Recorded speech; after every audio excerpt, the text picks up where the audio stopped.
ఏపీలో ఐఏఎస్ అధికారుల మాట చెల్లుబాటు అయింది. జీవీ రెడ్డి చాలా చాలా పాపం చాలా ఆవేదన చెందినప్పటికి కూడా ఆయనకి ముఖ్యమంత్రి నుంచి చీవాట్లే ఎదురయ్యాయి. GV Reddy AP fibre net chairman. ఆయన తెలుగుదేశం పార్టీ విపక్షంలో ఉండగా అనేక రకాలుగా ఆ పార్టీ గొంతును వినిపించే దానికోసం ప్రయత్నం చేశారు. దానికోసంగా ఆయనకి ఏపీ ఫైబర్ నెట్ చైర్మన్షిప్ ఇచ్చారు. ఆ చైర్మన్గా ఆయన నియమితులైన తర్వాత ఆయన మాట తన డిపార్ట్మెంట్లో చెల్లుబాటు కావడం లేదని ఆవేదనతో మీడియా ముందుకు వచ్చారు. అలా రావడమే తప్పు. సీఎం చంద్రబాబు అధికారుల వద్ద ఆగ్రహం వ్యక్తం చేసినట్టు తెలిసింది. ఏదైనా సమస్య ఉంటే మంత్రిని కలిసి తన దగ్గరికి రావాలే కానీ ఎవరికి వారు బహిరంగ ఆరోపణలు దిగడం ఏంటి, ఇది మంచి పరిణామం కాదని చంద్రబాబు పేర్కొన్నారు. ఈనాడు పత్రిక రాసింది.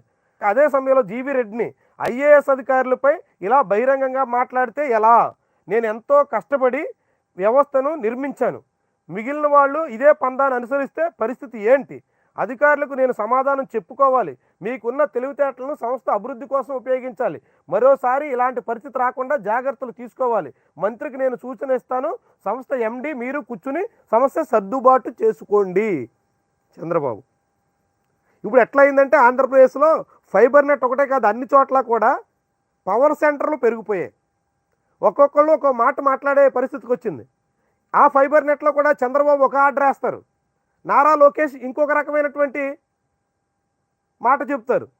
సంస్థ చైర్మన్గా ఉన్న జీవీ రెడ్డి తన మాటే నెగ్గాలని ఆశిస్తున్నారు.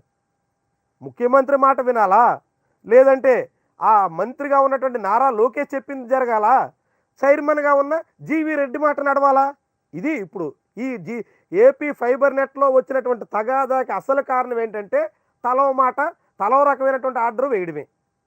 అదే ఇప్పుడు జీవీ రెడ్డి మాట నెరవేరకపోగా చివరికి ఐఏఎస్ అధికారులతో రాజీ కుదుర్చుకుని రాజద్రోహం చేశాడు అంటూ ఆరోపించినటువంటి ఐఏఎస్ దినేష్ కుమార్తో మీరు కూర్చుని మాట్లాడుకుని మధ్యలో మంత్రి ఉంటారు, మీరు సర్దుబాటు చేసుకోండి.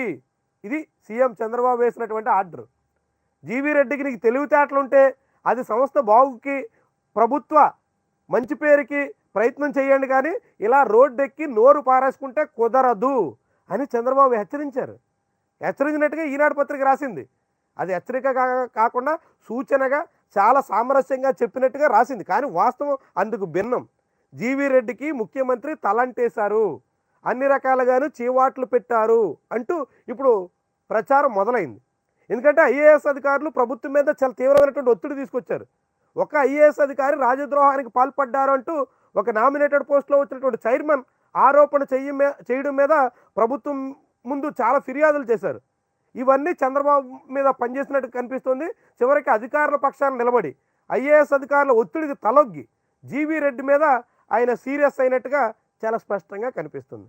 పాపం జీవీ రెడ్డి ఏపీ ఫైబర్ నెట్లో ఒక్క పైసా ఆదాయం రాలేదు, ఒక కొత్త కనెక్షన్ ఇవ్వలేదు, ఉన్న కనెక్షన్లు పోతున్నాయి, మా ప్రభుత్వం వచ్చిన తర్వాత ఏమీ సాధించలేకపోయాం అంటూ మీడియా ముందు గగ్గోలు పెట్టారు. అవన్నీ ఎట్టా ఉన్నా మీరు ఐఏఎస్ అధికారులతో రాజీ కుదుర్చుకుని ఆయన మాట వినండి అంటూ సీఎం ఆయన చెప్పేశారు. ఇప్పుడు జీవీ రెడ్డి ఏం చేయాలా చూద్దాం, ఏం చేస్తారో. ఎందుకంటే ఆయన మాట చెల్లుబాటు అయ్యే పరిస్థితి లేదు. ఇప్పటికే చంద్రబాబు చెప్పింది చెయ్యాలా, లోకేష్ చెప్పింది జరగాల, పైగా మధ్యలో మళ్ళీ చైర్మన్ ఇంకో మాట చెప్తే ఇది ఎక్కడ జరగాల? ఇది ఈ వ్యవహారం ఫైబర్ నెట్కి కారణం. దాదాపుగా అన్ని డిపార్ట్మెంట్లో కూడా ఇదే రీతిలో ఉంది అని చెప్తున్నారు. ఈ పరిస్థితిలో జీవీ రెడ్డి ఇప్పుడు ఏం చేస్తాడో చూద్దాం మరి.